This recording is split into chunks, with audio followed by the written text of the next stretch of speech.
안녕하십니까. 오늘은 시대를 뛰어넘는 한국 연극사를 말씀드릴 유민영입니다. 오늘은 판소리에 대해서 말씀드리겠습니다. 판소리는 판 플러스 소리로 돼 있죠. 판은 많은 사람들이 모이는 장소를 얘기하는 거죠.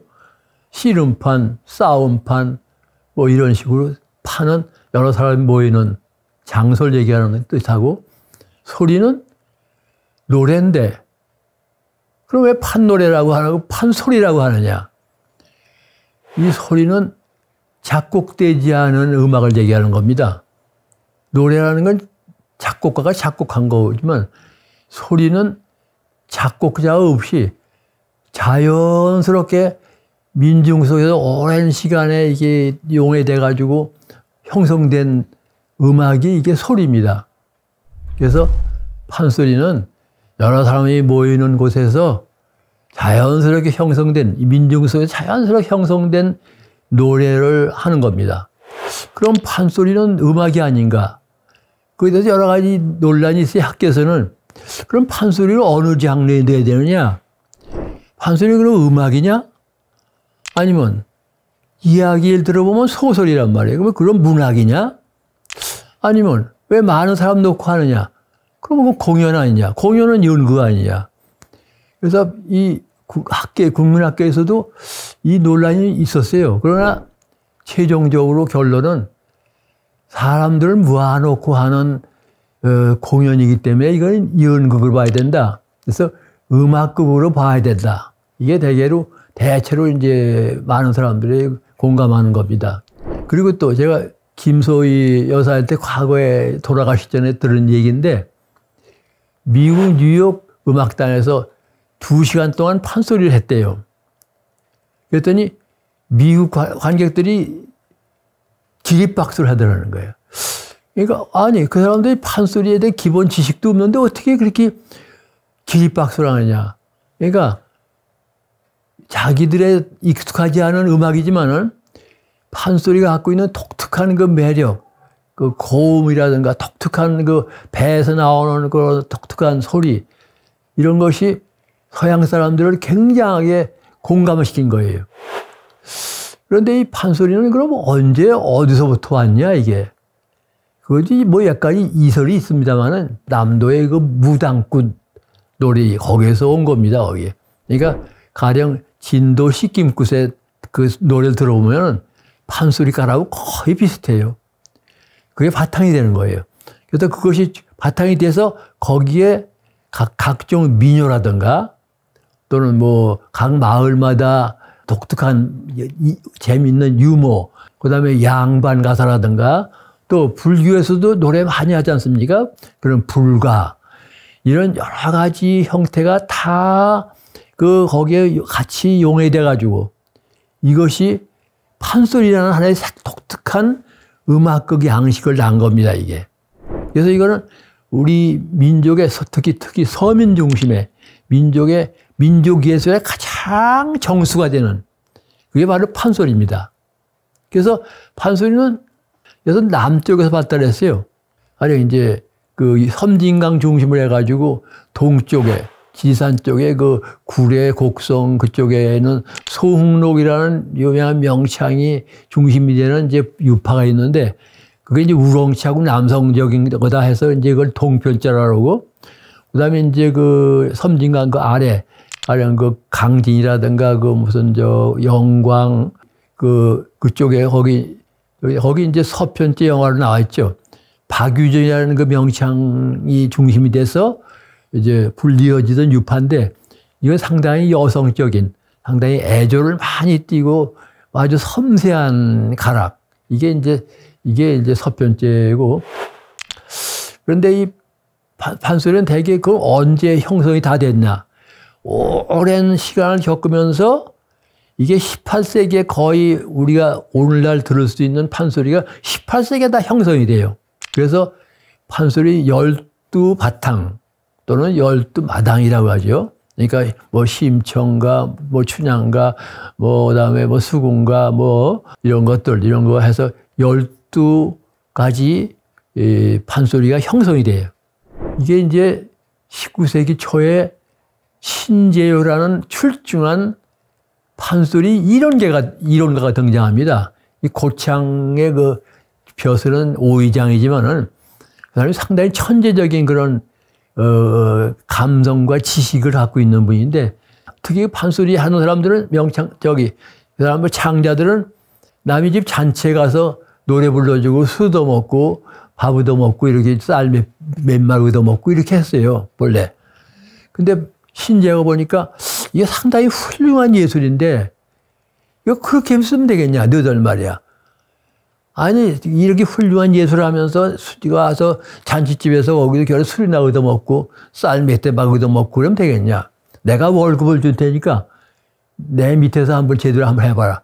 자기가 다 먹여주면서 교육도 시키고 뭐 전부 이렇게 정리를 하고 아주 재편성합니다. 그래서 어떤 사람은 서양에는 셰익스피어가 있고 동양에는 신재가 있다, 그런 좀 아주 과장된 표현한 분도 있어요.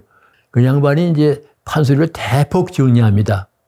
양반도 좋아하게끔 계층을 확대하기 위해서 판소리 주제에다가 삼강오륜을 많이 투입을 해요. 심청가, 뭐 효도, 무슨 춘향가, 뭐 사랑, 의리, 그 다음에 뭐 흥부가, 그것도 우애죠. 뭐 그다음에 수군가는 충성, 뭐 적벽가는 뭐 의리, 용맹 이런 거. 그러면 판소리 세계는 어떤 걸까? 가령 말이야. 대표적인 작품을 제가 이제 심청가를 한번 예를 들어서 하겠습니다. 심청가를 여러분들이 다 아시다시피 무슨 뭐 효심의 상징으로 이렇게 알고 계신데, 단순히 그런 것만은 아니다. 훨씬 더 포괄적인 의미를 담고 있다. 무슨 얘기냐? 심청가 보면 세 가지 얘기가 돼 있습니다. 가령 신봉사 눈 뜨는 이야기. 심청이가 3,300석에 몸팔려서 서해바다의 은장수에 이렇게 제사 지내지는 거. 그 다음에 나중에 심청이 죽지 않고 용궁에 가서 용왕의 비가 돼가지고 나중에 아버지를 만나서 눈뜨게 한다. 이런 얘기야. 그러니까 세 가지 이야기야. 신봉사 눈 뜨는 얘기다? 그건 무슨 얘기냐? 장님은 가장 큰 질병이에요. 조선시대 변변한 의사가 있었습니까? 그러니까 질병이 많아.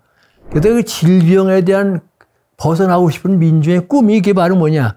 장님 눈 뜨는 얘기야. 그런 걸 개한소라, 눈 뜨는 이야기라고 그래. 그 다음에 심청이는 왜 그 아까운 청춘을 갖다가 저 300석에 몸을 파냐? 가난해 들었죠? 가난해서 팔려가는 거예요. 그 다음에 남정 장사 상인들이 300석이면 굉장히 거금인데 그걸 들여서 왜 처녀를 갖다가 사다가 인당수에 던지느냐? 왜 그렇습니까? 태풍을 잠재우기 위한 거예요. 자연재해를 예방하기 위해서 심청이를 사다가 인당수에 넣는 거예요. 그 다음에 거기서 죽지 않죠? 왕비가 됐어요. 용궁에 들어가서. 이런 경우를 뭐라고 하냐? 가난한 사람이 나중에 이렇게 훌륭하게 되는 걸 뭐라고 하냐? 이런 걸 영웅설화라고 그래요. 영웅설화. 그러니까 심청전은 눈 뜨는 얘기, 개한설화, 그 다음에 자연재해를 하는 그 희생설화, 그 왕비가 되는 그 빈곤에서 벗어나고 싶은 영웅설화. 이 세 가지 바탕이 된 거예요, 이게.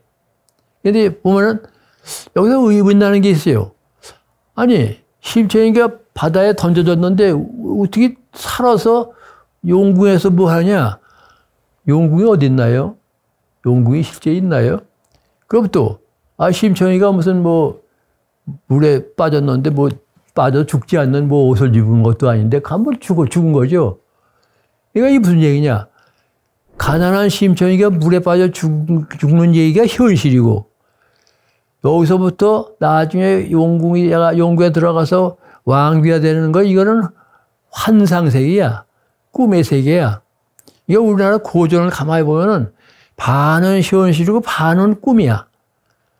근데 이 꿈은 전부 해피엔딩으로 끝나. 행복한 거로 끝나.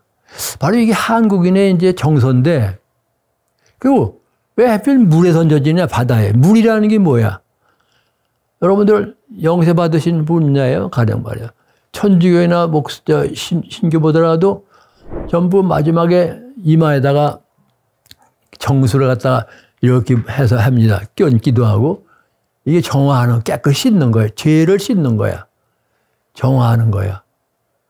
그러니까 바다 물 속에 들어가는 건 바로 과거를, 죄를 씻고 그다음에 새롭게 탄생한다는 얘기야. 재생살아야 된단 말이에요. 그래서 이 심청가도 단순히 효도만을 그린 게 아니라 그 시대의 질병, 그런 자연이 주는 고통, 그다음에 가난함이 주는 고통, 이런 걸 벗어나기 위한 그런 꿈, 그거를 이제 한 작품에다 녹인 그것이 판소리 심청가입니다. 다음에는 이제 그런 꼭두각시 인형건 또 그러면 어떤 것인가? 그건 다음 시간에 말씀을 드리겠습니다. 감사합니다.